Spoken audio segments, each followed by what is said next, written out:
Dios le bendiga, amados hermanos, que Dios le bendiga. Me siento muy contento y agradecido a Dios sí, está bien. Y poder estar con todos ustedes, hermanos, y como decía nuestro hermano que nos presidía, los pastores que han venido también en esta noche, y el pastor Ari Solís, todos los hermanos aquí de la iglesia de Vitalia, aquí en Bogotá. Yo regreso a Bogotá después de muchos años que pude visitar la obra hace como 12 años, creo. Me acuerdo que me hospedé en la casa del pastor Centeno. Veníamos a ver unas frecuencias de radio y televisión que se presentaban para la obra acá. En ese tiempo no se pudo hacer nada, pero Dios ha permitido que pueda estar con ustedes en esta noche, hermano. En esta noche les invito a abrir sus Biblias en el libro de Primera de Corintios capítulo 15. Primera de Corintios capítulo 15, gloria a Dios,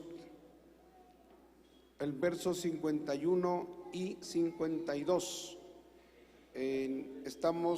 Vamos a hablar sobre lo que entendemos como escatología o escatón, que habla de los tiempos finales, ¿no? La doctrina de los tiempos finales. Gloria al Señor.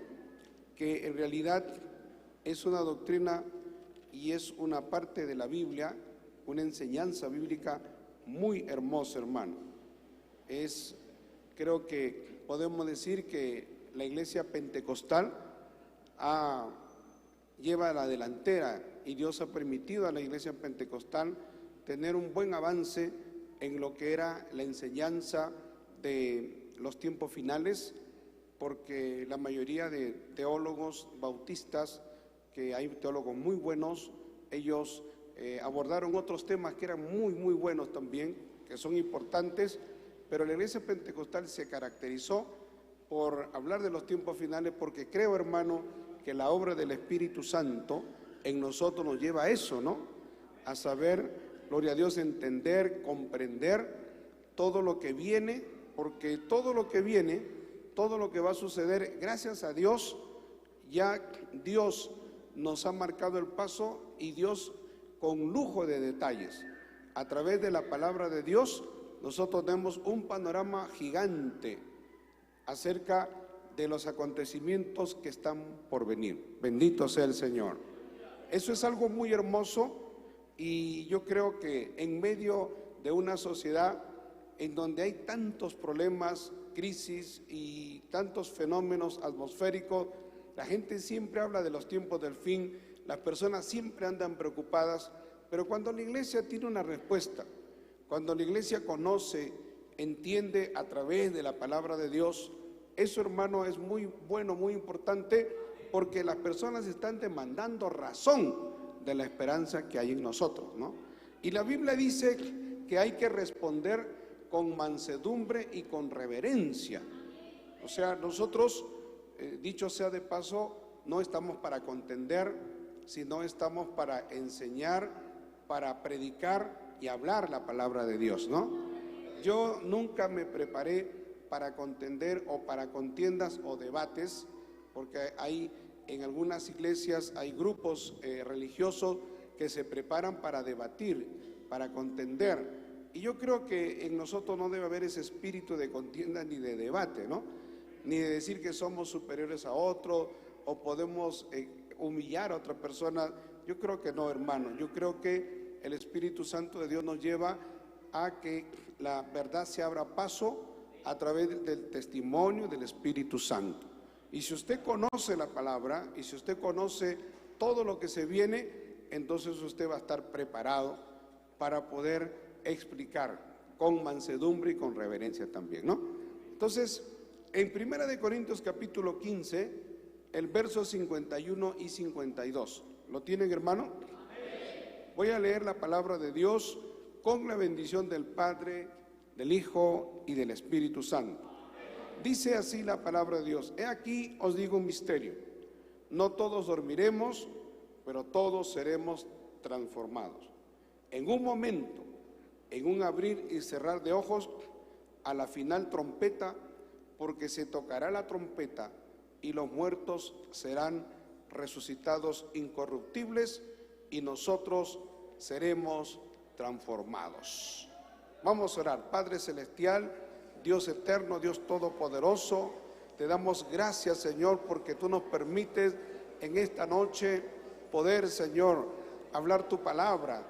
Da el respaldo, la unción, el poder de tu Santo Espíritu, Señor. Muévete en esta noche, Dios mío. Glorifícate, Padre celestial, en Cristo Jesús. Toma el control, Señor, Dios mío, en esta noche, Padre celestial, y que tu palabra, Señor, que viene de lo alto, haga la obra, Señor, para lo cual tú la has enviado. Gracias te damos, Padre, en Cristo Jesús. Amén y amén. Y a nombre de Cristo damos. Tomen asiento, hermanos. En esta noche vamos a hablar del arrebatamiento de la iglesia al cielo.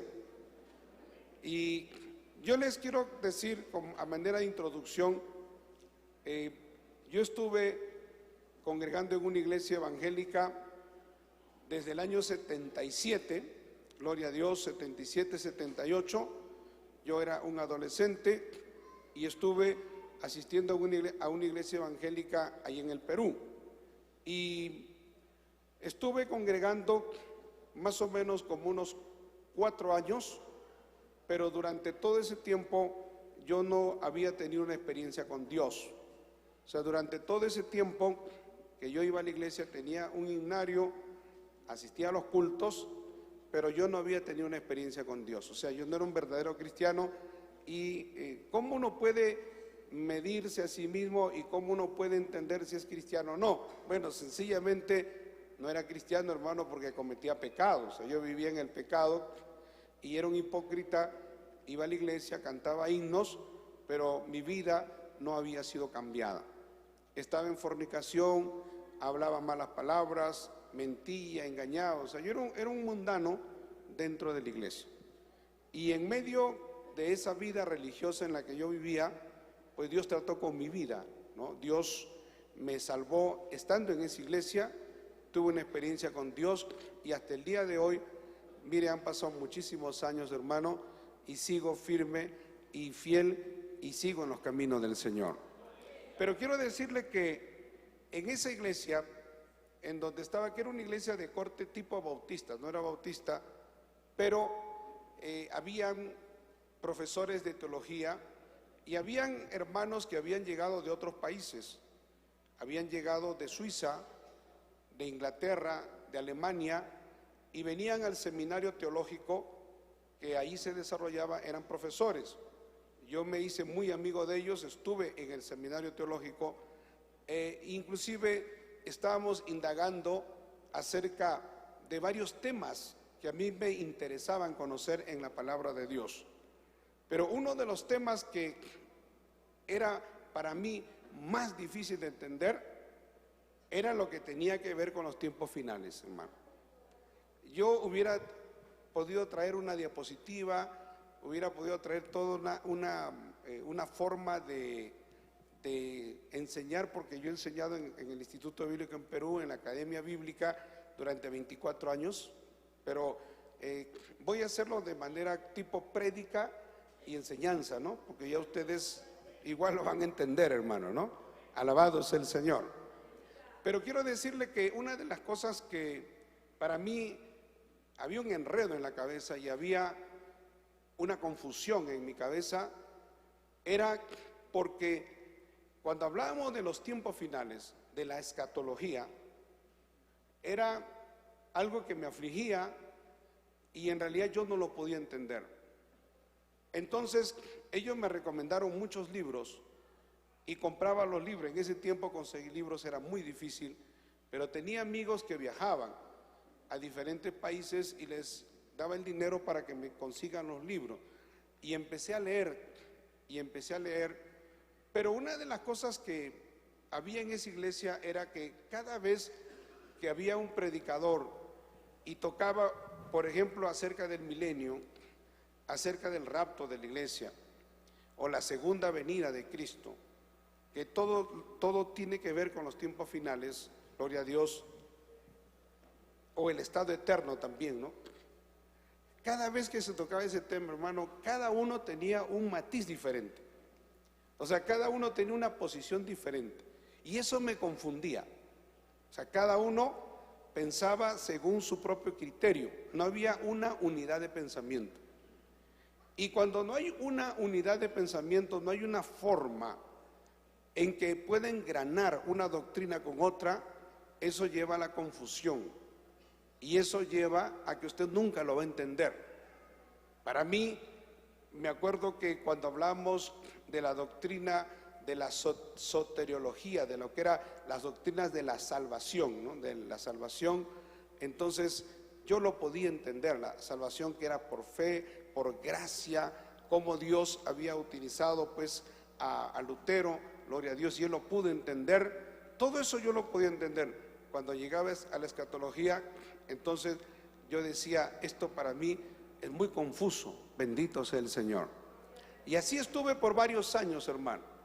Me acuerdo que cuando ya estaba 2 años en esa iglesia y Dios hizo un cambio en mi vida, y entonces yo dije, yo no puedo seguir acá porque yo quería buscar más del Señor. Y entonces conocí la iglesia del Movimiento Misionero Mundial y llegué a la iglesia del Movimiento Misionero Mundial, y los primeros días que estaba asistiendo en un culto de doctrina, el pastor que estaba enseñando, él habla y dice, ahora vamos a hablar de los tiempos finales, vamos a hablar de la segunda venida de Cristo, vamos a hablar del rapto de la iglesia, vamos a hablar del milenio, vamos a hablar de la condenación eterna, el estado eterno.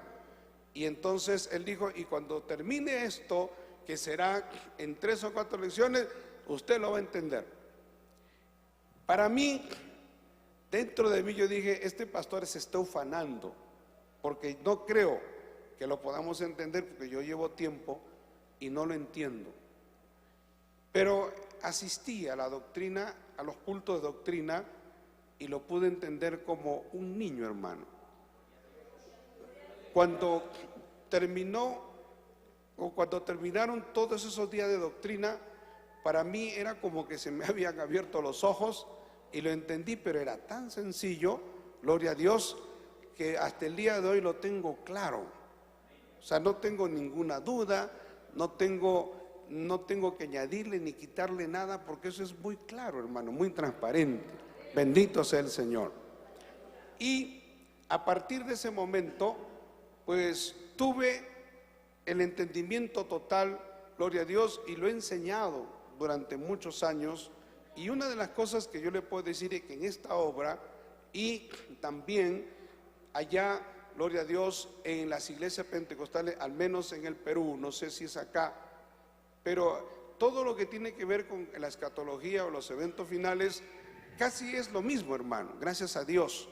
La teología de las asambleas de Dios, de Horton, de varios teólogos, en cuanto a los acontecimientos finales, es casi lo mismo, salvo algunos matices, ¿no? Que no varían mucho, bendito sea el Señor. Pero una de las cosas que podemos decir que abre todo el panorama y que da el inicio a lo que se puede llamar podemos decir los tiempos finales, es el arrebatamiento de la iglesia al cielo. Ahora, ¿por qué digo arrebatamiento de la iglesia al cielo? Porque hay personas que piensan que, dicho sea de paso, es muy raro eso. O sea, hay personas que tienen una posición que el arrebatamiento es horizontal, o sea, que no va a haber un arrebatamiento hacia arriba, sino que va a haber un arrebatamiento de un lugar a otro. Eso es algo que algunas personas lo piensan, pero es algo muy raro. Yo he encontrado como una posición muy rara, ¿no? Bendito sea el Señor. Que básicamente eso se encuentra en internet, hermano, porque en internet se encuentra de todo, ¿no? Pero cuando hablamos de teólogos serios, de hombres de Dios, de trayectoria, de hombres que han enseñado por muchos años la palabra de Dios, por ejemplo, uno de ellos, y yo les digo que lean el libro de los libros de Eric Sauer. No sé si ustedes han oído hablar de Eric Sauer, que fue un teólogo alemán, y él tiene varios libros. Uno de ellos se llama La aurora de la redención del mundo. El otro libro es El triunfo del crucificado.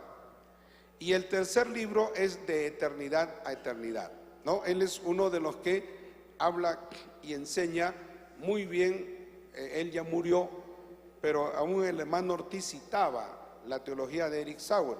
Eric Sauer, una eminencia, gloria al Señor, un hombre muy reconocido a nivel mundial. Bendito sea el Señor. Luego hay otros que también contemporáneos con nosotros, que también son muy, muy buenos, hermano. Gloria al Señor, que no lo voy a citar ahora.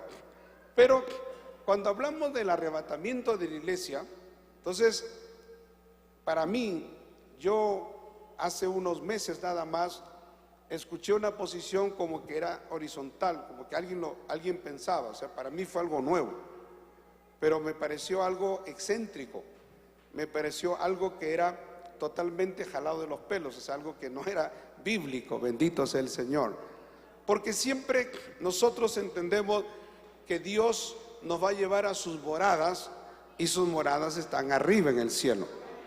Hay abundante evidencia bíblica de que las moradas del Señor están en el cielo, hermano.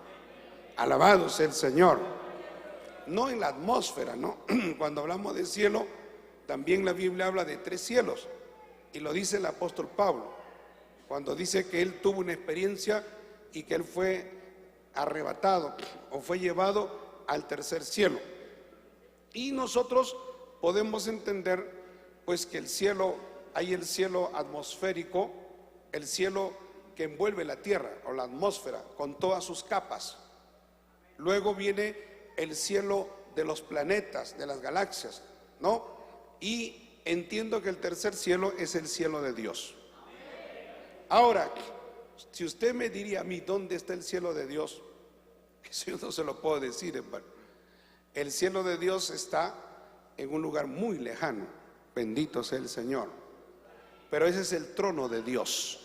Alabado sea el nombre de Jesús. Pablo dice que fue arrebatado, lo veremos más adelante, fue arrebatado hacia ese lugar. Dice, si en el cuerpo o fuera del cuerpo no lo sabe, pero que sí fue llevado a ese lugar y allá vio cosas. La palabra que él usa un término que dice inefables, ¿no?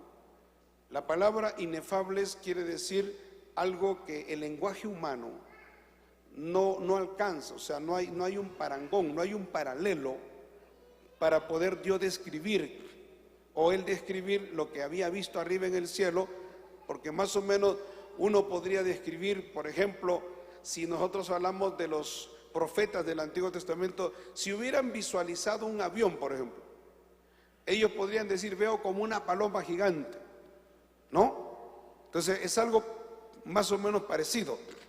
Pero cuando Pablo fue al cielo, al 3er cielo, se le permitió ver cosas maravillosas que el lenguaje humano, el lenguaje de la tierra, no puede describir. Bendito sea el Señor. Obviamente estamos hablando pues de cosas maravillosas, hermano. Alabado sea el Señor, ¿no? Por ejemplo, una de las cosas que uno puede entender, porque cuando nosotros describimos el universo, estaba leyendo el otro día sobre la teoría de la relatividad, ¿no? de Einstein. Hay la teoría especial, o sea, hay 2 formas de la teoría de la relatividad, y cuando hablamos y leíamos acerca de los planetas, porque también Johannes Kepler, que fue un astrónomo, ¿no? de más o menos del año 1500 y tanto, que era más o menos contemporáneo con Lutero, él también, él observaba los planetas, gloria a Dios, y en realidad nosotros pensamos que todo es un círculo, ¿no? El concepto humano, como la Tierra es circular, pensamos que todo es circular. Pero, hermano, cuando se habla del cielo, cuando se habla de las galaxias, hay algunos físicos que dicen que es como una sábana, puede tener la forma de una sábana. Eso yo no lo puedo decir, ni usted, ni podemos decir que no es así. Tampoco podría decir dónde está el cielo, aquí arriba, pero si yo ahorita señalo la parte de arriba, en este momento es un lugar geográfico. Luego la tierra gira, hermano, y la tierra gira a una velocidad extraordinaria. Bendito sea el Señor. En algún momento estoy señalando allá y luego estoy señalando otro lugar y luego otro lugar. Bendito sea el nombre de Jesús. O sea, lo que yo quiero decir, no quiero marearlo, lo que yo quiero decir, que cuando hablamos del cielo, estamos hablando de algo sumamente complejo. Alabado sea el Señor. Inmenso, grande, extraordinario. Pero cuando hablamos del cielo de Dios, es la morada del Dios eterno. Bendito sea el nombre de Jesús. Ahora mire, el apóstol Pablo está enlazando lo que es la doctrina o la enseñanza de lo que es la resurrección de los muertos. Porque en el capítulo 15 de Primera de Corintios, él está hablando de la resurrección de los muertos. Bendito sea el Señor. Y hablando él de la resurrección de los muertos, él habla acerca de un evento, ¿no? Por eso la palabra que los teólogos usan, hermano, la palabra que muchas personas usan para describir el rapto de la iglesia, la segunda venida de Cristo, el milenio, gloria a Dios, el juicio a las naciones, todo lo que es parte de los acontecimientos finales, la manifestación del anticristo, la gran tribulación, en la teología se le llama eventos, ¿no? No sé si usted me entiende, se llama un evento. Ahora, cuando hablamos de un evento, ese evento va a tener su lugar geográfico y al mismo tiempo también va a tener su tiempo de duración. Y eso es muy importante saberlo también, ¿no? ¿Por qué? Porque usted puede mezclar un evento con otro y con otro y con otro. Y puede decir que se van a dar en el mismo lugar y que se van a dar en el mismo tiempo. Y no es así. Alabado sea el Señor. Por ejemplo, cuando nosotros hablamos de las bodas del Cordero, nosotros entendemos que son 7 años. Ahora usted mira, ¿de dónde saca eso, pastor? ¿De dónde saca que son 7 años? ¿Cómo? ¿De dónde lo ha inventado? ¿Quién dice que son 7 años? Alabado sea el Señor. Pero la Biblia habla, gloria a Dios, que desde el libro de Daniel hasta el libro de Apocalipsis nos da luces de que la gran tribulación durará 7 años. Pero primero vamos al rapto de la iglesia. No quiero, porque estoy adelantando algunas cosas. Ahora mire, hermano, quiero que vayamos a Primera de Tesalonicenses capítulo 4. Primera de Tesalonicenses capítulo 4. Maravilloso el nombre de Jesús. Gloria al Señor. El verso número 16 y 17. ¿Lo tienen? Aquí ya estamos entrando a un texto que tiene que ver con la descripción del rapto de la iglesia. Directamente. Estamos hablando de un texto que habla directamente de un evento. Y ese evento se llama el rapto de la iglesia. Mire lo que dice aquí la palabra de Dios en el verso 16. Dice, gloria a Dios. Vamos a ver desde el verso 13. Porque cuando enseñamos la doctrina siempre decimos eso, ¿no? El apóstol Pablo, hablándole a los hermanos de Tesalónica, le dice: tampoco queremos, hermanos, que ignoréis acerca de los que duermen. Usted sabe que la palabra duermen en este contexto significa los que han muerto, ¿no?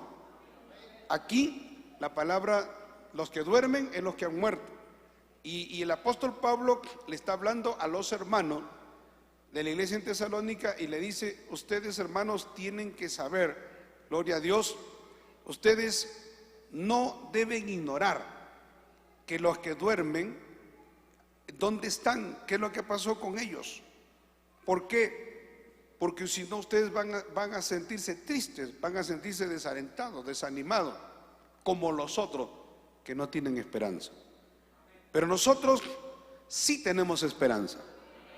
Y nosotros sabemos que si nuestros familiares, nuestros compañeros, amigos del ministerio, hermanos en la iglesia que han muerto en Cristo, o sea, eran cristianos, eran fieles a Dios, amaban a Dios y murieron, sea un accidente, sea una muerte natural, todos ellos, gloria a Dios, el apóstol Pablo dice, no deben ignorar, ustedes no pueden tener oscurantismo en eso, ustedes tienen que estar claros que los que han muerto, como dice acá en el verso 14, porque si creemos que Jesús murió y resucitó, así también traerá Dios con Jesús a los que durmieron en él. O sea, lo que está diciendo es, ellos no han sido desechados, ellos no están navegando perdidos en el espacio, no se sabe si resucitarán, no resucitarán, no se sabe a dónde irán, si lo volveremos a ver, no sabemos. No, nosotros sí sabemos, porque cuando Cristo venga, Cristo los traerá junto con Él. Eso es lo que dice la palabra de Dios, ¿no? Dice, así también traerá Dios con Jesús a los que durmieron en Él, los que eran cristianos. Por lo cual os decimos esto, verso 15, en palabra del Señor, que nosotros, dice Pablo, se incluye él, dice que vivimos, que habremos quedado hasta la venida del Señor, no precederemos a los que durmieron. Mire, hermano, aquí está hablando de un evento, aquí está hablando de un acontecimiento, y que es lo que nosotros llamamos el rapto de la iglesia. Dice que ellos, gloria a Dios, van a venir con el Señor. Y entonces Pablo dice, nosotros que habremos quedado, cuando se dé ese acontecimiento maravilloso, gloria a Dios, dice, no precederemos a los que durmieron. Está hablando de un orden, está hablando de un acontecimiento y está hablando de un orden. ¿Cómo se va a dar ese acontecimiento? Primero, van a resucitar los muertos en Cristo. Los que durmieron, para que nosotros no nos entristezcamos y sepamos, este texto para mí ha sido una bendición, ha sido una consolación y una fortaleza espiritual extraordinaria hasta el día de hoy, y siempre lo será. Porque cuando nosotros predicamos, a veces vamos a un velorio, a veces vamos y enterramos a un compañero, a un hermano fiel que amaba a Dios, nosotros decimos, ellos resucitarán juntamente con Cristo. Yo lo creo con todo mi corazón. Alabado sea el Señor. Pero el apóstol Pablo, él dice, y él pensó, claro, humanamente él pensó que él iba a quedarse para ese acontecimiento. Como el hermano Ortiz, hermano, el hermano Ortiz, el fundador de esta obra, siempre él pensaba, y él decía, hermano, tranquilo que nos vamos con Cristo, Cristo viene ya, Cristo viene a llevar a la iglesia al cielo. Pero han pasado los años y eso no se ha dado. Ahora, lo que la iglesia nunca puede perder es ese fervor de esperar la venida del Señor. Cuando la iglesia está en el fuego, cuando la iglesia ama a Dios, cuando la iglesia está viva espiritualmente, siempre espera la venida del Señor. Cuando el diablo empieza a penetrar en la iglesia, mire, quiero hacer un pequeño paréntesis. ¿Usted sabe el daño que le ha hecho la teología de la prosperidad, o la llamada teología de la prosperidad, que yo la conozco desde que me convertí, más de 35, 36 años atrás? Ya habían algunos precursores de la teología de la prosperidad, como Joel Osteen, ¿no? Creo que es el papá de ahora creo que el hijo, había un tal Hagee y habían otros. Inclusive había un predicador americano llamado Morris Cerullo, que era un tremendo hombre de Dios, y él, cuando él predicaba, y hablaba del bautismo en el Espíritu Santo, la llenura, la gente era llena del Espíritu Santo. Pero luego no sé qué pasó con Morris Cerullo. Entró en la escuela de Austin, en la escuela de Hagee, de toda esa constelación de predicadores de la prosperidad, y entonces enfocaron su vista solamente en hacer dinero, en cosas terrenales. O sea, que el cristianismo, el ideal máximo del cristianismo no era irse al cielo, hermano. Hasta ese momento el ideal máximo de nosotros es el cielo. Pero cuando surgió la doctrina de la prosperidad, el ideal máximo, o sea, el anhelo más grande de los cristianos no era el cielo. Ellos decían que nosotros éramos príncipes, reyes, citaban textos de la Biblia, y como reyes y príncipes de Dios teníamos que vestir como príncipes de Dios, teníamos que tener carros de lujo, teníamos que tener casas de lujo, teníamos que usar joyas, oro, diamantes y todo eso. O sea, era el cielo en la tierra. Y eso fue un golpe muy duro a la iglesia, porque esa corriente teológica afecta, hermano, de tal manera que la iglesia ya no está poniendo sus miradas en el cielo, sino el objetivo y la mirada de la iglesia, los objetivos son terrenales, los objetivos son humanos. O sea, ser cristiano y ser un tremendo cristiano, y el objetivo más grande de un cristiano es tener mucho dinero. Y eso es mentira. Porque si usted se va a la Biblia, si yo interpreto la Biblia de esa manera, entonces pues el apóstol Juan fracasó, porque Juan vivió en la isla de Patmos y murió en la miseria, hermano.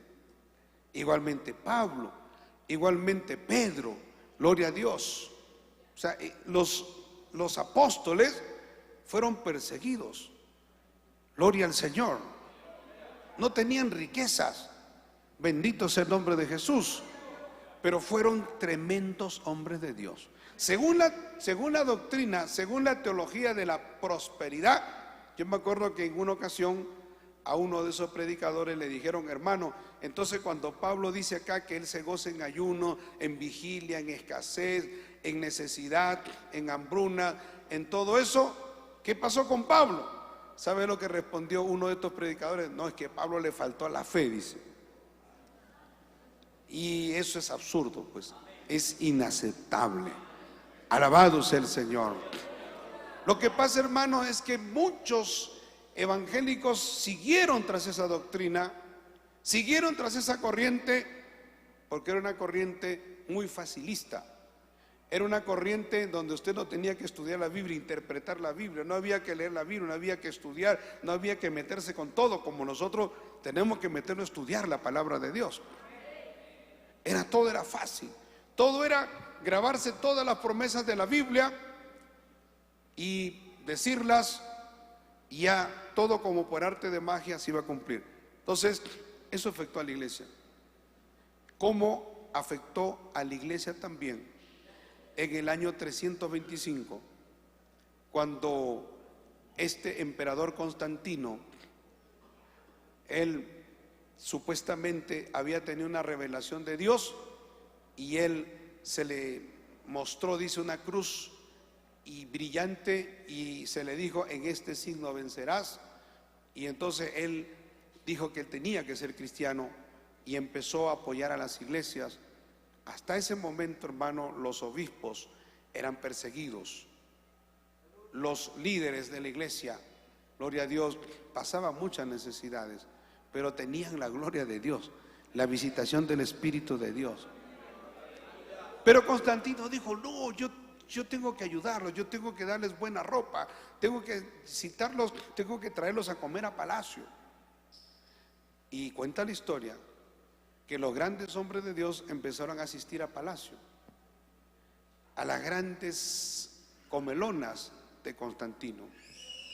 Y Constantino empezó también a construir templos tremendos en la ciudad de Constantinopla, gloria a Dios, porque había la amenaza de que los bárbaros iban a invadir Roma. Entonces él construyó una ciudad y construyó 50 templos y los adornó. Fueron templos de mucho lujo. Y entonces los obispos entraron en esos templos, era un lujo extraordinario, hermano. Y algunos ya no anhelaban el cielo. Por eso le digo, ese es el problema. Cuando la gente se materializa, quita su mirada del cielo. Alabado sea el Señor. Por eso la palabra de Dios siempre nos enseña, hermano, que nosotros en este tiempo vamos a padecer persecución, vamos a tener problemas, vamos a tener necesidades, vamos a tener enfermedades, vamos a padecer todo eso porque somos peregrinos y extranjeros. Nuestra ciudadanía está en el reino de los cielos. Y eso es lo que está hablando aquí, porque dice en el verso 16, porque el Señor mismo, y habla y describe este evento de 1 Tesalonicenses capítulo 4 con voz de mando, dice, con voz de arcángel y con trompeta de Dios descenderá del cielo.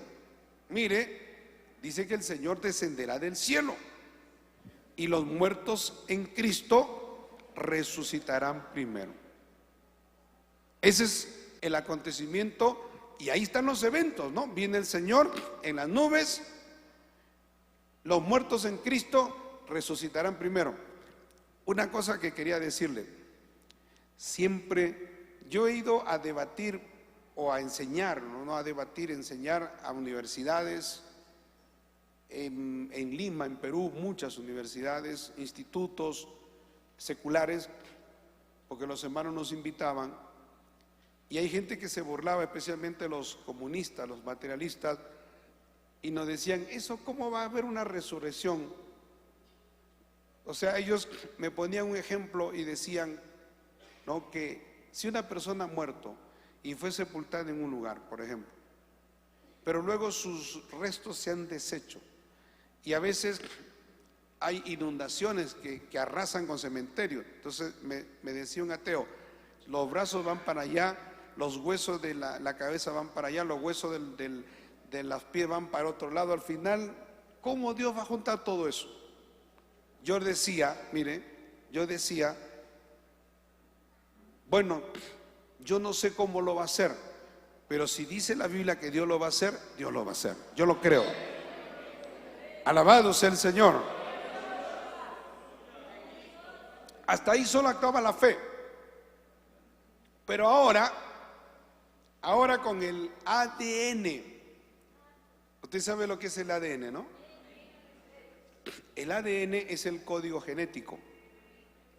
O sea, de hecho, el ADN, hermano, es como una escalerita en zigzag, para describirle, ¿no? Es una célula. Es algo que tenemos dentro de nosotros. Tenemos el ADN y tenemos, miren, en cada célula tenemos el ADN. Pero hay otra cosita que se llama el ARN, que hace que del ADN se puedan construir los órganos y se puedan conforme al ADN. O sea, el ADN es como un plano, es como yo quiero construir una casa. Entonces, tengo un plano. Usted sabe que para construir un edificio, ahí hay planos de todo, o sea, hay planos eléctricos, hay planos sanitarios, de cómo van las tuberías, los desagües, las cañerías, el agua, hay planos también de la estructura. O sea, los planos para construir un edificio son bien complejos ahora, ¿no? El ADN es algo así. Allí está descrito todas las características genéticas de cada uno de nosotros. Y cada uno tiene su ADN. Por eso que cuando una persona, por ejemplo, antes me acuerdo cuando había un problema de que alguien decía, una mujer decía, ese hombre es el padre de mi hijo. Y él decía, no, yo no, eso es una mentira. Pero ahora, ¿cómo se prueba? Con ADN. Le hacen un examen de ADN porque el ADN es único. Bendito sea el Señor.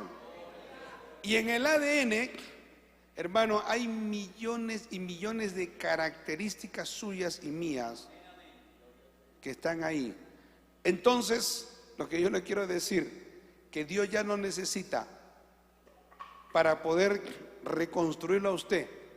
Cuando Cristo venga, los que han muerto en Cristo, Dios ya no necesita que sus huesos estén por acá, que su cabello esté por acá y unirlo todo. No, solamente con el ADN.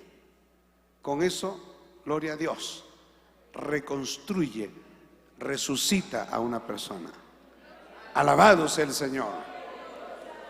O sea, si hablamos de característica genética, ahí está lo que es usted, hermano, su tamaño, color de pelo, todo, la forma de ojo, la forma de la cara, todo está ahí. A partir de un ADN es una persona con toda su característica. Y hay millones y millones de esos dentro de nosotros. No tenemos un ADN, no es una cosita nada, son en las células, son millones que tenemos dentro de nosotros. Alabado sea el Señor. ¿Sabe lo que está haciendo ahora, hermano? Yo me he maravillado porque la gente, teniendo eso del ADN, lo que están haciendo ahorita es yendo a civilizaciones y están investigando y están buscando del polvo, están buscando ADN de gente de hace mucho tiempo. Bendito sea el Señor. Y están retrocediendo en historia, algo que no nos podíamos imaginar, pero que ahora es una realidad. ¿Cuánto más? Cuando venga Cristo, ya no necesita, pues, ¿no?, unir sus cuerpos, que ya su cuerpo está desintegrado. De los que murieron en Cristo, imagínense, de los que murieron hace 300, 500, 1000 años, 1500 años, 2000 años. Alabado sea el Señor. Pero Dios sabe dónde está el ADN de cada uno de ellos. Y el Señor lo va a reconstruir, hermano. Ahora, ¿cómo lo va a hacer? Dios tiene el poder para hacerlo. En un momento, en un abrir y cerrar de ojos, Dios los resucita y ellos son llevados primero. Luego nosotros, dice Pablo, los que habremos quedado, está describiendo este evento, ¿no? Los que vivimos, verso 17, los que hayamos quedado seremos arrebatados. Ellos van primero y nosotros atrás, juntamente con ellos en las nubes, para recibir al Señor en el aire. Y así estaremos siempre con el Señor.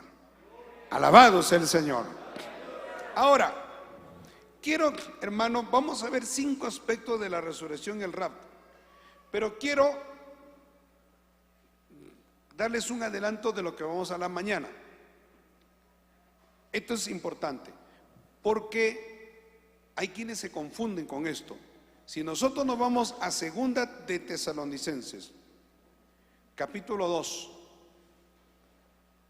gloria a Dios. Antes de entrar a los 5 aspectos del rapto, que voy a entrar rápido, pero quiero hablar de lo que dice 2 de Tesalonicenses capítulo 2, donde algunos se confunden. No hay que confundir, hermano, hay que entender.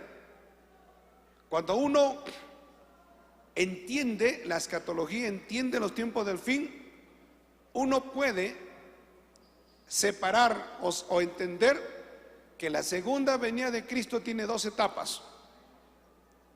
La primera etapa es cuando Cristo se aparece en las nubes. Gloria a Dios.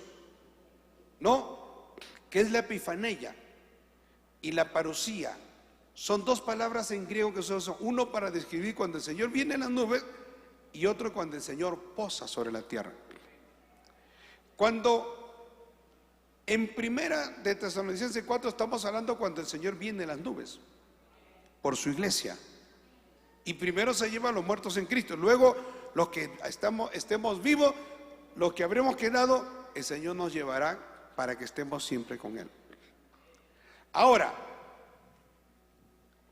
entre el rapto de la iglesia y la segunda venida literal de Cristo para posar, venir a gobernar sobre la tierra, hay un periodo, hay un espacio, hay una brecha de 7 años, o lo que se llama el tiempo de la gran tribulación en la tierra, o las bodas del Cordero. Entonces, eso es importante entenderlo. Ahora miren, en el capítulo 2 de 2 Tesalonicenses dice: pero con respecto a la venida de nuestro Señor Jesucristo y a nuestra reunión con Él, Os rogamos, hermano, que no os dejéis mover fácilmente de vuestro modo de pensar, ni os conturbéis ni por espíritu, ni por palabra, ni por carta, como si fuera nuestra, en el sentido de que el día del Señor está cerca. No, nadie os engañe en ninguna manera, porque no vendrá sin que antes venga la apostasía y se manifieste el hombre pecado, el hijo de perdición, el cual se opone y se levanta contra todo lo que se llama Dios o es objeto de culto. Ahí es donde la gente se confunde. La gente dice, no, pero hermano, en 1 Tesalonicenses dice que el Señor va a venir, y aquí dice, no va a venir sin que antes se manifieste el hombre pecado, el hijo de perdición. Pero fíjese, ¿cuál es la palabra clave? Por eso es bueno entender la Biblia e interpretar la Biblia, hermano. La palabra clave es, en el verso 2 dice, no se dejen mover fácilmente, en el sentido de que el día del Señor está cerca. Ahora, nosotros mañana vamos a estudiar los días de Dios, porque ahí está la clave. Cuando hablamos la palabra el día del Señor, gloria a Dios, tiene un tremendo significado. Y luego hablamos de los días de Dios, hermano. Maravilloso el nombre de Jesús. Entonces, quiero decir que una cosa es el rapto, porque 1 Tesalonicenses capítulo 4 habla exclusivamente del rapto, y aquí está hablando de todo. Está hablando del rapto, de la segunda venida y de todo. Por eso dice, no se dará sin que antes venga la apostasía y se manifieste el hombre de pecado. Algunos han dicho, no, el rapto de la iglesia no se va a dar sino hasta después del anticristo, o no va a haber, o va a ser horizontal, porque hay que entender la palabra el día del Señor. Bendito sea el nombre de Jesús. Esa es una palabra clave, mañana lo voy a explicar, amén. Ahora vamos a entrar 5 aspectos en la resurrección y el rapto. En primer lugar, va a ser un rapto fuera de la tierra. Yo no concibo, hermano, que el Señor nos traslade de un lugar, por ejemplo, de aquí de Colombia, de Perú, a un lugar en la misma tierra. No, porque el Señor tiene sus moradas celestiales, ¿no? Entonces, ¿por qué? Porque dice la palabra que cuando el Señor dice, para que estemos para siempre con el Señor. Entonces, hermano, nos vamos a la palabra de Dios que nos enseña, ¿no? De que mientras estemos en este cuerpo, peligramos. Mientras estemos en este cuerpo, tenemos aflicciones. Mientras estemos en este cuerpo, nos enfermamos. Mientras estemos en este cuerpo, sufrimos la pérdida de un ser querido. Tenemos que sufrir muchas cosas. Pero cuando Cristo venga a llevar a su iglesia al cielo, todo esto se acabará. Ya no habrá más llanto, no habrá más dolor, no habrá más tristeza. Alabado sea el Señor. En 2 de Corintios capítulo 5 versos 2 y 4, miren lo que dice acá. 2 de Corintios capítulo 5. La palabra de Dios nos dice lo siguiente en los versos 2 al 4.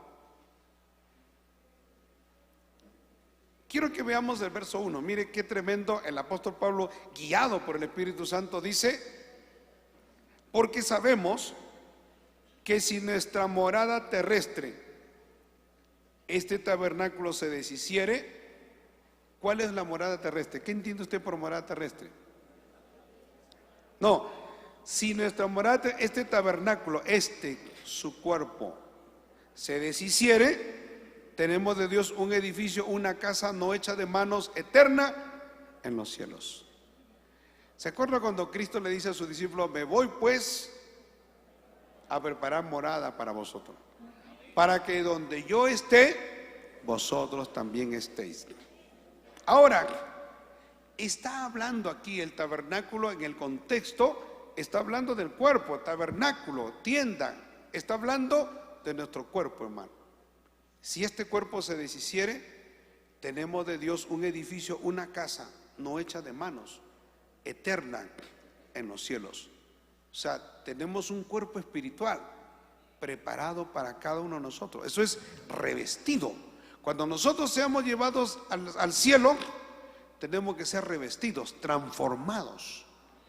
Este cuerpo de humillación, y por eso el apóstol Pablo en 1 Corintios 15 habla y hace toda una descripción hermosa, hermano, maravillosa, porque dice: una es la gloria del sol, una es la gloria de las estrellas, otra es la gloria de la luna.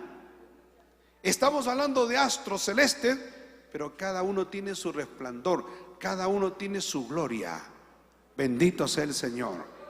Y el apóstol Pablo dice: hay cuerpo animal y hay cuerpo humano, pero también hay cuerpo espiritual.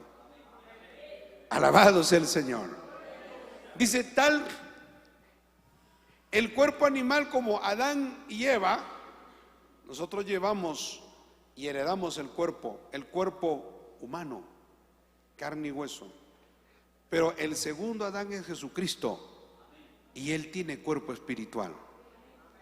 Entonces, si nosotros somos de Cristo, nosotros vamos a ser revestidos de un cuerpo espiritual. Alabado sea el Señor. Nuestro cuerpo espiritual, hermano. Yo me acuerdo que cuando era niño, yo veía Los Cuatro Fantásticos. No sé si usted ha visto Los Cuatro Fantásticos, ¿no? El hombre de goma, el otro que saltaba, el otro que se hacía una bola de fuego. Y también, ¿no? Usted sabe que todos estos cohetes que se lanzan van a una velocidad de 40.000, 60.000 kilómetros por hora. Con la explosión que hay, nos dispara. Pero nosotros, cuando tengamos cuerpo espiritual, hermano, no tendremos límite en la velocidad.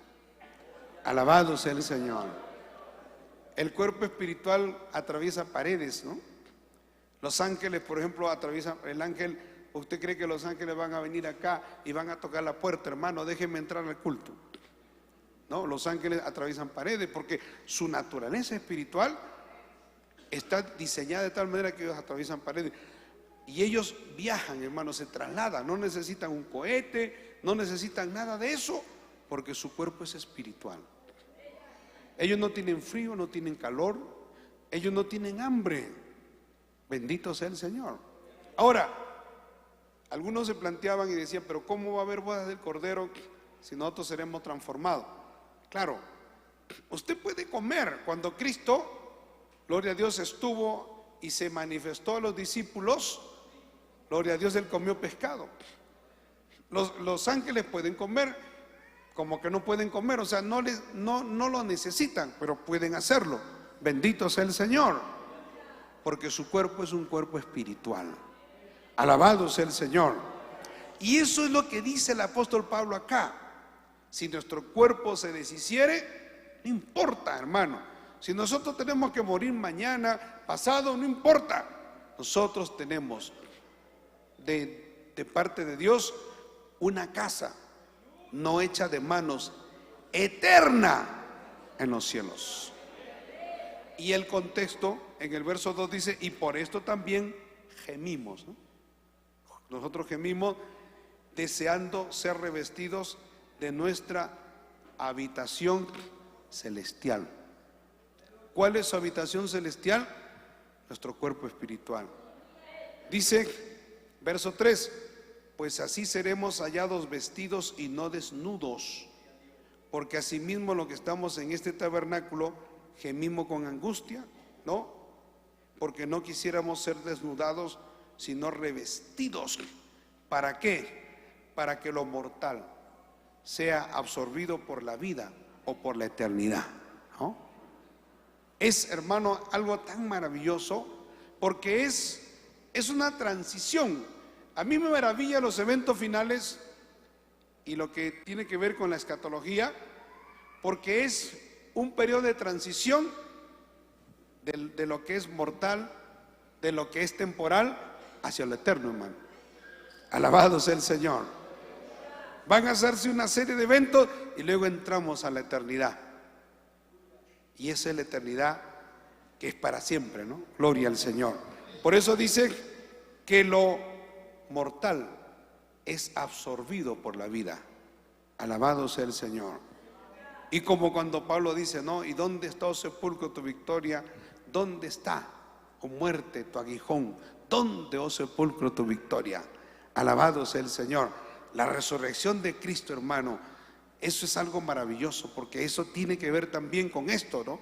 Así como Cristo resucitó, nosotros también seremos transformados. Esa es la garantía, el arras. Entonces dice, más verso 5, el que nos hizo para esto mismo es Dios, quien nos ha dado las arras del Espíritu. Alabado sea el Señor. O sea, el Espíritu Santo, la obra, la llenura, eso, hermano, usted lo tiene como arra, es una garantía. Bendito sea el Señor. Gloria al nombre de Jesús. En Filipenses capítulo 3, Filipenses capítulo 3, verso número 20. Gloria a Dios. ¿Lo tienen, hermano?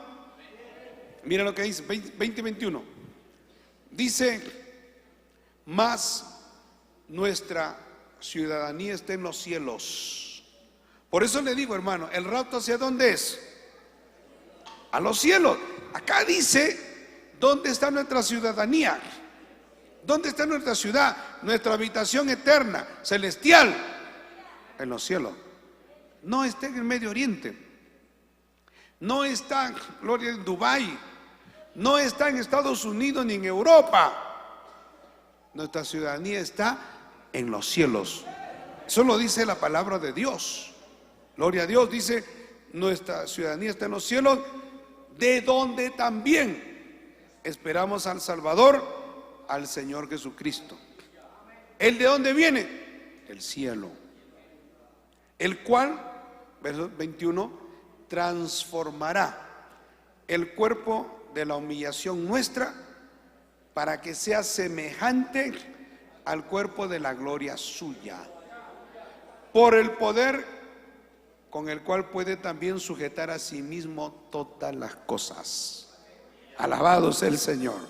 Gloria al nombre de Jesús. Así que, hermanos, en primer lugar, ¿no?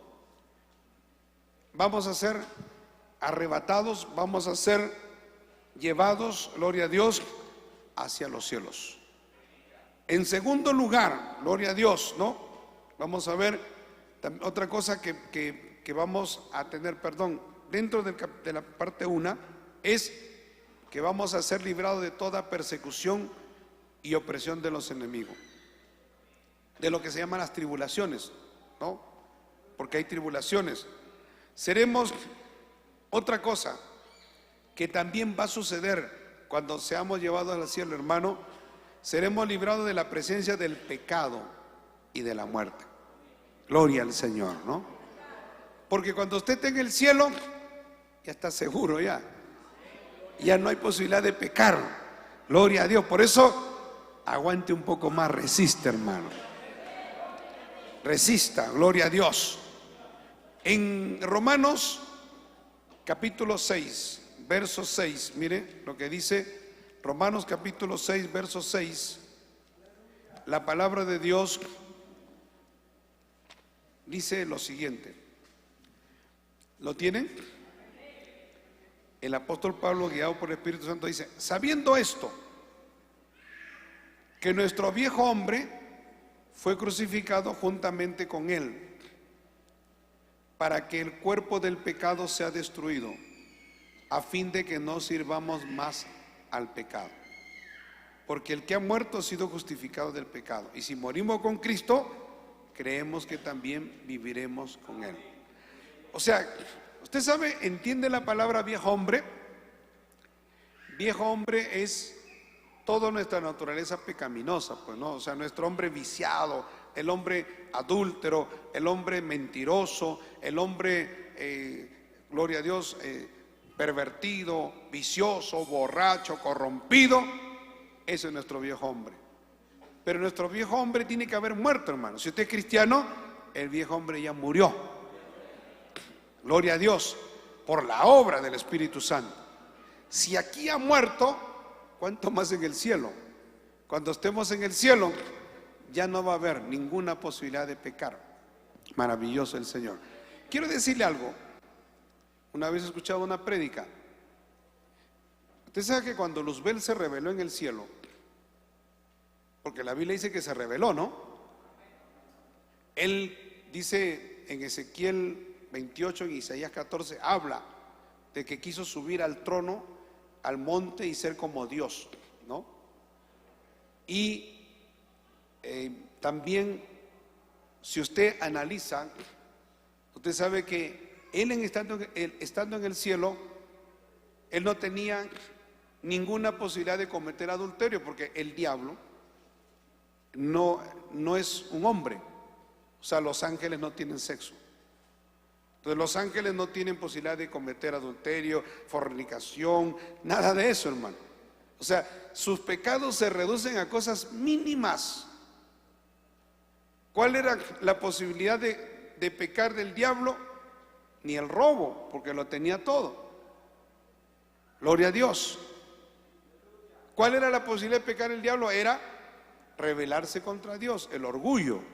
Bendito sea el Señor. Es como cuando Adán y Eva están en el huerto. Las posibilidades de pecado de Adán y Eva eran reducidas. O sea, Adán y Eva no podían adulterar. ¿Con quién iban a adulterar? No podían robar, porque todo lo tenían, hermano. O sea, miren, hermano, para que usted vea, algunos dicen, yo quisiera ser de la iglesia primitiva, yo quisiera estar en la iglesia primitiva, yo quisiera ser de ese tiempo. Gócese, que Dios nos ha puesto en un tiempo también privilegiado.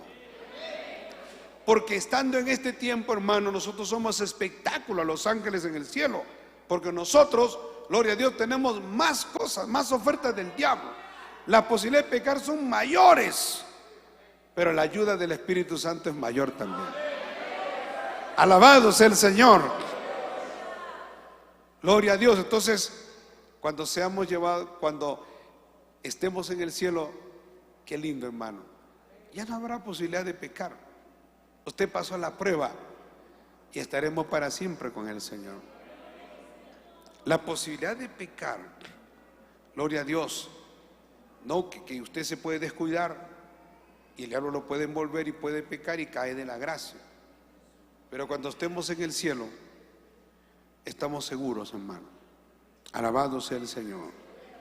Yo creo también que estamos seguros acá. Porque yo no soy de los cristianos que piensan de que voy a pecar mañana, que voy a caer. No, hermano, es una obra del diablo.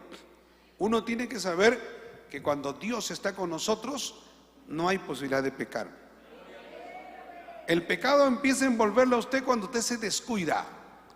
Pero mientras usted está lleno de Dios, ni por acá entra un deseo de pecar. Y si viene el ataque del diablo, viene la palabra. Y con la palabra usted resiste al pecado. De hecho, nosotros tenemos ofertas de Satanás todos los días, ataques todos los días, pero todos los días resistimos. Y como dice el libro de Hebreos, a los hebreos dice, ustedes no han resistido hasta la sangre, como sus antepasados de ellos, que resistieron hasta la sangre. Gloria a Dios. Ahora, dice, nuestro viejo hombre fue crucificado, verso 6, ¿no? Dice, sabiendo esto, que nuestro viejo hombre fue crucificado juntamente con él para que el cuerpo del pecado sea destruido, a fin de que no sirvamos más al pecado. Qué tremendo, ¿no? Ahora, este es un arras, hermano. En el cielo será completo.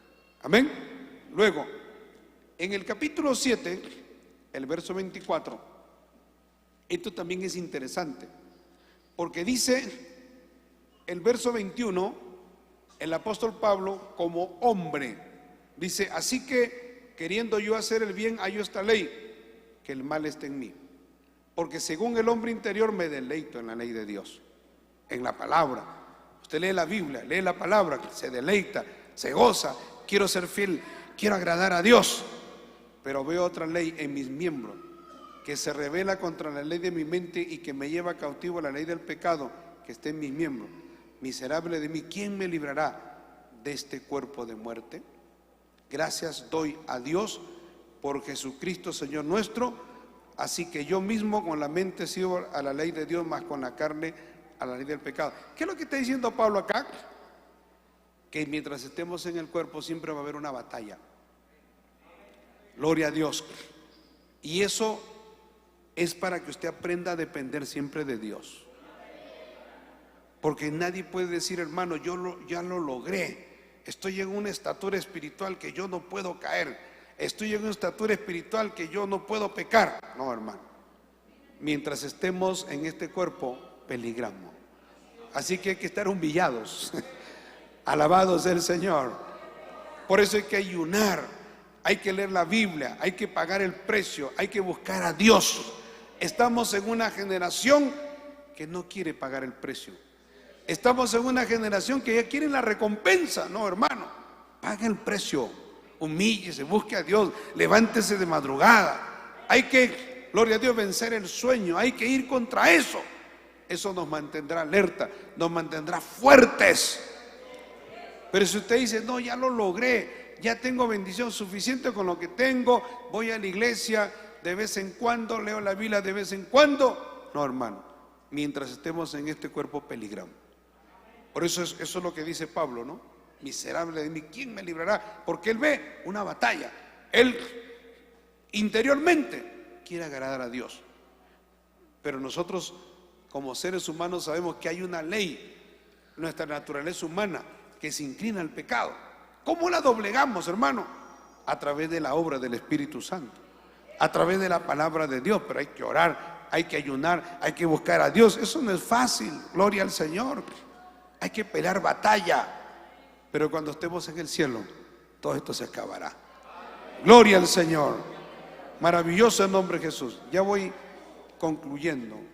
Otra cosa que es muy importante, ¿no? Gloria a Dios. Maravilloso el Señor. Cuando hablamos del arrebatamiento, hermano, cuando hablamos del arrebatamiento, bendito sea el Señor, Pablo se sirve de un vocablo griego que es arpao, con H, ¿no? Arpao, que lo traducimos como arpazo, para describir este arrebatamiento según 1 Tesalonicenses 4:17, que significa echar mano a una persona precipitadamente y robarle con violencia o arrebatar por medio de un movimiento repentino. Eso es, un arpazo es agarrar algo así rápido. ¿Alguna vez usted le han robado el celular? A mí sí me han robado el celular. A veces uno está hablando y siente un arpazo, una mano, cuando voltea ya le robaron el celular. Eso va a ser, es algo repentino, violento. Gloria a Dios. Es precipitado. Así será el rapto de la iglesia. Alabado sea el Señor. Miren, en Hechos capítulo 23, quiero para que ilustrar un texto bíblico nada más. Hechos capítulo 23, se usa esta palabra también acá, en el verso 10, miren lo que dice.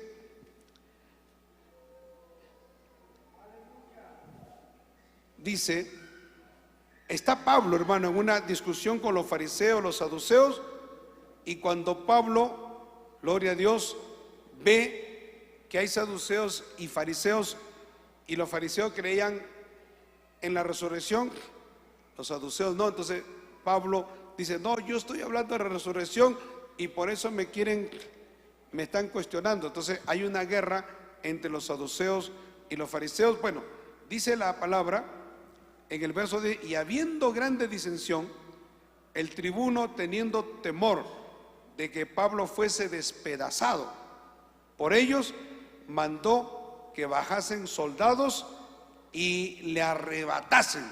O sea, fue como un arpazo de en medio de ellos y le llevasen a la fortaleza. O sea, lo rescatasen, porque si no a Pablo lo despedazaban. Claro, fue una obra de Dios también, ¿no? Dios lo permitió. Eso más o menos es, hermano. Y bueno, también vemos cuando el Espíritu en Hechos 8:39, cuando el Espíritu del Señor arrebató a Felipe, gloria a Dios, ¿no? Cuando hablan en las metáforas militares, por ejemplo, que habla en primera de Tesalonicenses capítulo 4, dice, descenderá con voz de mando, con voz de arcángel, con trompeta de Dios, a la cabeza de las huestes celestiales. Son metáforas militares, o sea, se habla de términos militares. Ahí Pablo está usando términos que se usaban en el campo militar. Bendito sea el Señor. Voz de mando, voz de arcángel, ¿no? Gloria a Dios.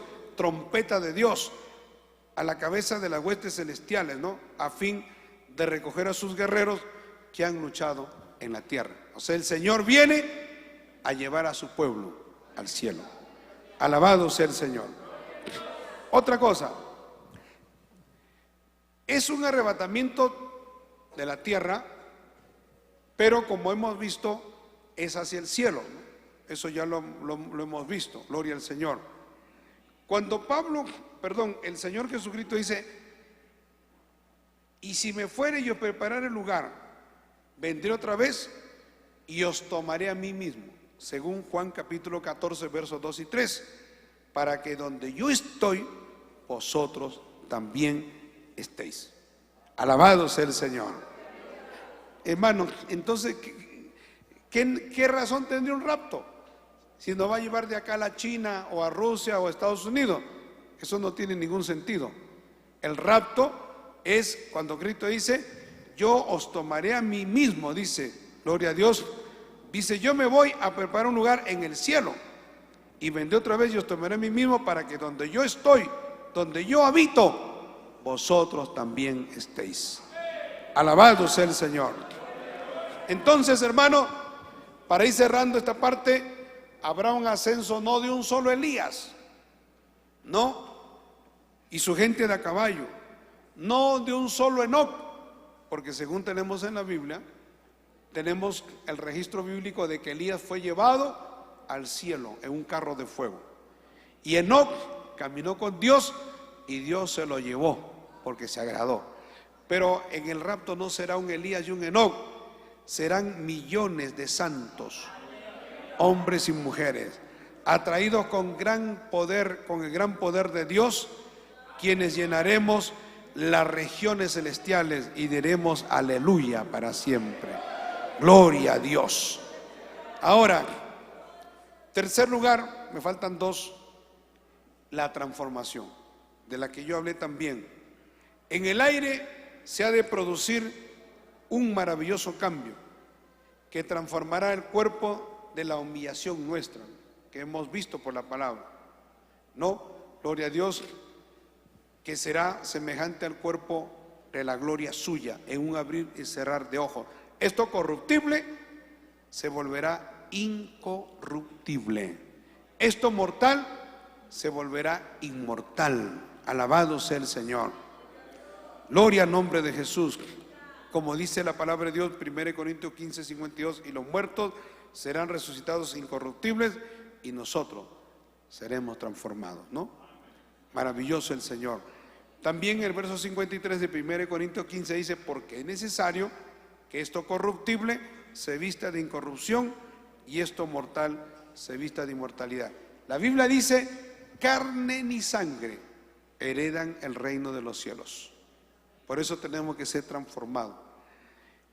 Cuarto punto del rapto es el triunfo, es la victoria, hermano. Esta transformación en el aire que se va a dar en la base, en los aires, en la atmósfera, y luego vamos al cielo, se va a dar en los cuarteles generales donde opera el príncipe de la potestad del aire. Ahí el Señor le dará la derrota final. Bendito sea el Señor. Y nosotros, hermano, como dice Efesios 6:12, ¿no? Dice la palabra que nuestra lucha no es contra sangre y carne, sino contra principados, potestades, gobernadores de las tinieblas de este siglo, contra huestes espirituales de maldad en las regiones celestes. Eso es, regiones celestes. ¿Dónde se mueve el diablo? Cuando en Job, El Señor le dice: ¿dónde estaba Satanás? ¿Qué hacías? Satanás dice: estaba rodeando la tierra. El diablo se la pasa rodeando la tierra. Bendito sea el Señor. Entonces, en su mismo cuartel general, ahí será la victoria de la iglesia, hermano. Por eso el arrebatamiento es algo extraordinario, es un triunfo, es una victoria. Maravilloso el Señor. Ahí, gloria a Dios, el vencedor, que es nuestro Señor Jesucristo, se reúne con todo su pueblo como manifestación de la más excelsa victoria que puede imaginarse. El triunfo de Cristo y de los suyos es absoluto. El quinto punto, y con esto termino, gloria a Dios, una entrada a un estado de bendición. Cuando estemos arriba, dice, la esfera de las luchas y los padecimientos habrá quedado muy atrás, y los santos entrarán con su Señor a las esferas de eterna bendición, la bienaventuranza, donde dice la Biblia: no habrá llanto, no habrá tristeza, no habrá dolor, no habrá enfermedad, no habrá miseria, no habrá pobreza, hermano, no habrá ninguna cosa terrible, fea, que nosotros tenemos que ver. Entraremos a un estado de eterna bendición. Alabado sea el Señor. Pónganse todos de pie. Maravilloso el nombre de Jesús. Gloria al nombre de Jesús. Quiero orar, de esta manera termino. Padre celestial, gracias te damos, Señor, por esta bendición. Gracias por esta oportunidad que tú me das, Señor. Te pido que tú bendigas, te pido que tú ayudes todo tu pueblo que está aquí, Señor, todos tus hijos, todos los que han venido para poder entender, comprender, Dios mío, y gozarnos y alegrarnos con los acontecimientos finales, todo lo que tú tienes preparado para los que te aman, para los que te sirven, para los que se guardan, Señor. Gracias te damos, Padre. Gracias, Dios mío. Toda